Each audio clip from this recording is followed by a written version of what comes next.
Hello and welcome to my presentation today about why businesses should adopt the European Interoperable EDI standard named PEPPOL, Pan-European Public Procurement Online, without waiting for individual countries' public sectors to catch up. Therefore, my not just public hashtag. My name is Ger Clancy from IBM. Our agenda today covers the steps from traditional EDI moving towards B2B integration as enabled by the PEPPOL standard.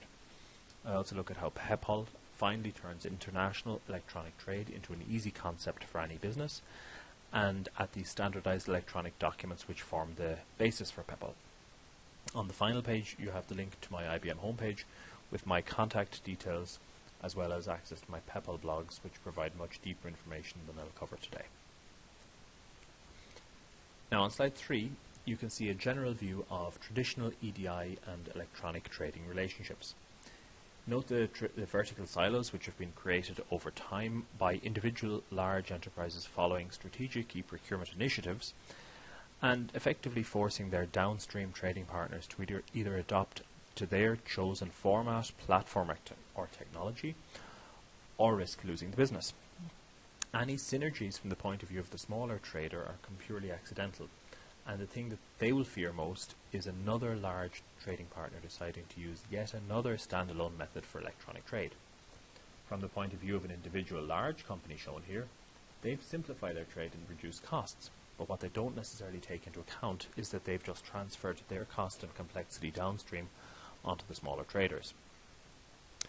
All of those different trade formats that you see here terminate in the purchasing department of the smaller business, who has to manage then potentially several supplier-specific solutions, login details, etc., and that's the best case. In the worst case, it could be also individual hard-coded one-to-one connections that require careful maintenance and expensive recoding if a change is made at either end.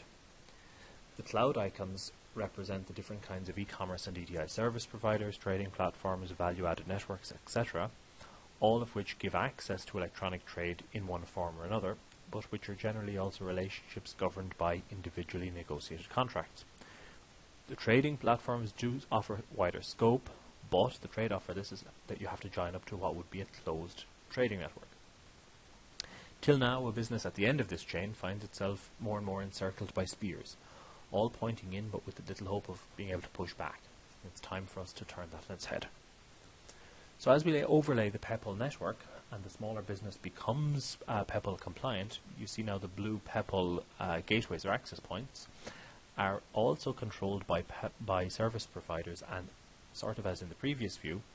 However, note the difference as the animation progresses, because all of the companies have now gained the freedom to choose which service provider gives them PEPPOL access. Some of them will retain the existing relationships. Others can change if they want to and find better service or price, etc. elsewhere. Now, the vertical silos are now gone, and we're moving to a world of connect once, communicate everywhere. So all of the PEPPOL connected businesses here can now trade with each other via the PEPPOL network, so long as they have the endpoint address of their new trading partner. But that's all fine. These are all connected with each other. But what happens now if you want to add a new government body or business, or if they want to trade with you?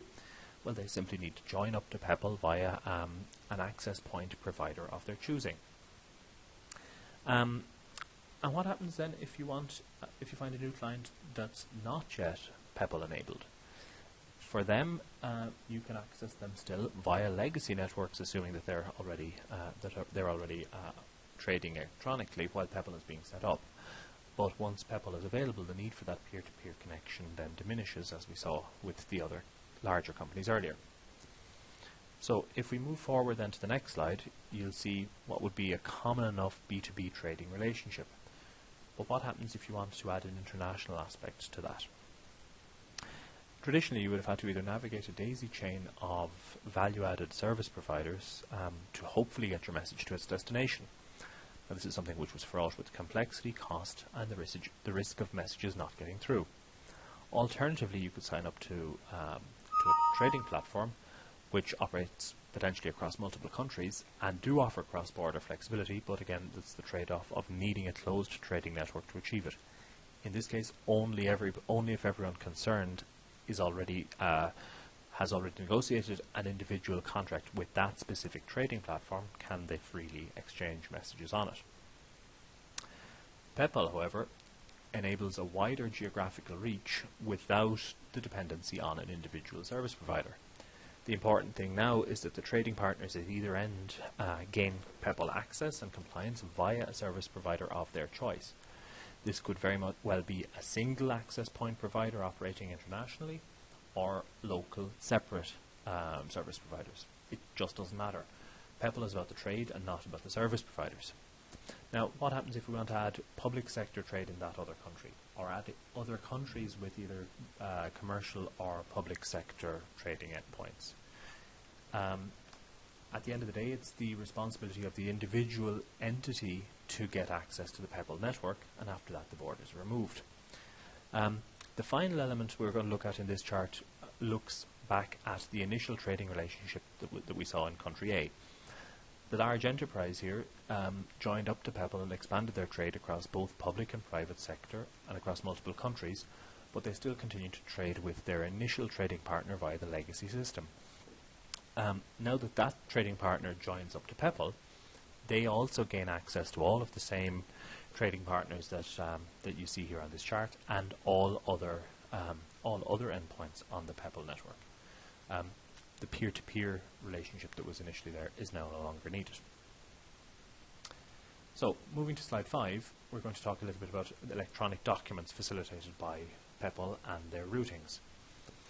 Sellers can provide electronic catalogues of goods and services at pre-agreed terms, from which buyers can then select their choices and use this to generate purchase orders. Order confirmations can be returned, and as the order fulfillment progresses, delivery notes and invoices can also be sent electronically. A key feature of PEPPOL is message level response that acts as a kind of a read receipt and audit trail, so that it can be verified that all sent messages have been received. And important to note also that AS2 level security underlies the whole series of transactions. Depending on the size of organization and their desired level of integration, exchange of messages per trade here can take place flexibly, either at a email inbox style web portal or integrated directly at ERP level. And the degree of integration will influence the overall cost of the setup of that. However, obviously the deeper the integration, the more flexibility, automation and overall cost saving that becomes possible. So, moving to slide 6, and we've reached the end of our presentation. I hope you've found value in the topics we've covered, and I'd be very happy to provide further information and background as desired.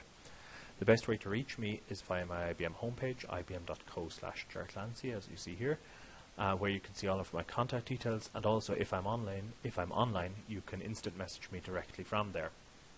You can also read more in my blogs linked here on detailed use cases on why to adopt PEPPOL and what I see as the PEPPOL tipping point. So thank you very much for your attention, and I look forward to hearing from you. Bye-bye.